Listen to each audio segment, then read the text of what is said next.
రేవంత్ రెడ్డి గారి పట్ల కేసులు పెట్టి నిజంగా కూతురు యొక్క పెళ్లి కూడా అనుమతి లేకుండా జైల్లో పెట్టాలని ఒక రాక్షసంగా ఆలోచించండి ఆ రోజు కేసీఆర్ గారు.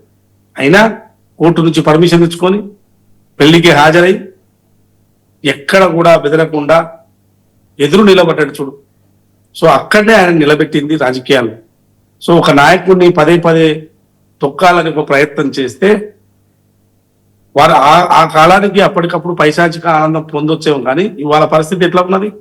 కేసీఆర్ గారు కానీ, కేసీఆర్ గారి కుటుంబం కానీ, వాళ్ళ ఇంట్లో జరుగుతున్న సంఘటనలు కానీ, ఇలా సొంత కూతురే ఒక మరమనిషి కేసీఆర్ అన్నది అంటే మీ పరిస్థితి ఎక్కడ ఉన్నది? కేసీఆర్ గారి పరిస్థితి కానీ, కేసీఆర్ గారి కుటుంబంలో జరుగుతున్న సంఘటనలు కానీ, ఆస్తుల కోసం పంచాయతీ కానీ ఇవాళ ఎంత అనుభవిస్తున్నారు కేసీఆర్ గారు కానీ, బయటికి రాలేని పరిస్థితిలో ఉన్నారా లేదా?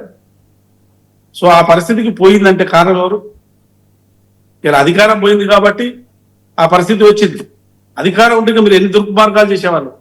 సో ఇలా మీ అధికారాన్ని జారిపోయేలా చేసింది కాంగ్రెస్ పార్టీ టీం లీడర్గా, పిసిసి ప్రెసిడెంట్గా మీ అధికారాన్ని జారేలా చేసింది ఇలా రేవంత్ రెడ్డి గారు. మీరు పెట్టిన ఇబ్బందులు కానీ, మీరు పెట్టిన హింస అని చెప్పాలి, ఒక విధంగా చెప్పాలంటే హింస.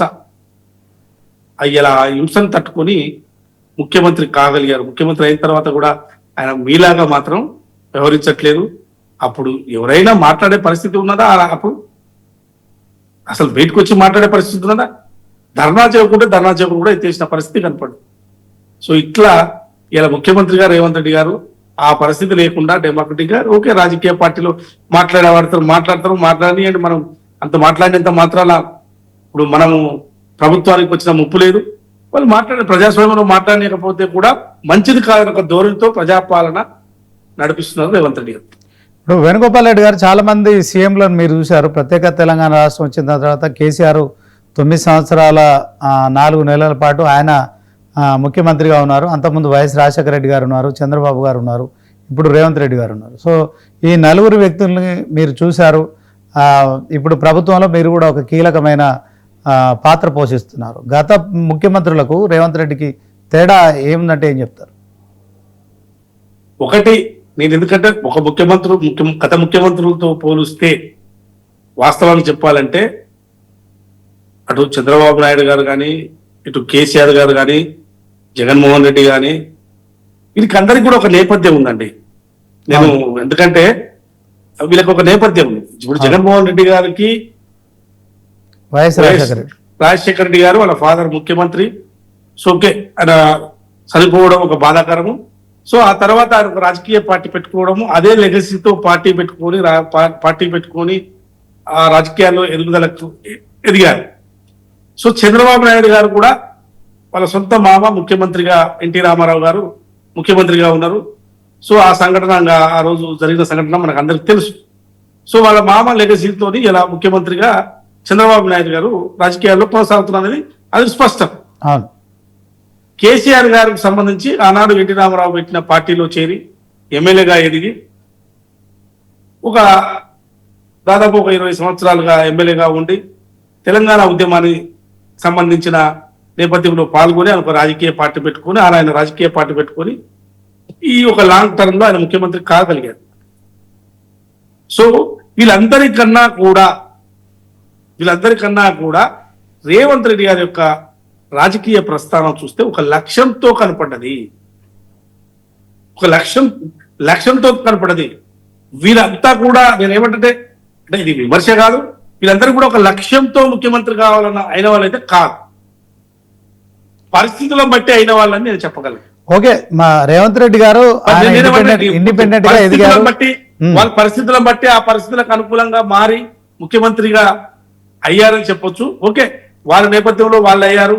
ఇలా రేవంత్ రెడ్డి గారు ఒక లక్ష్యంతో పనిచేశారు, ఒక రాజకీయ పార్టీలో అనుకున్నారు, ఖచ్చితంగా ఈ రాష్ట్రానికి నేను ముఖ్యమంత్రి కావాలనుకున్నారు, సర్వీస్ చేయాలనుకున్నారు, ముఖ్యమంత్రి అయ్యారు, సర్వీస్ చేస్తున్నారు.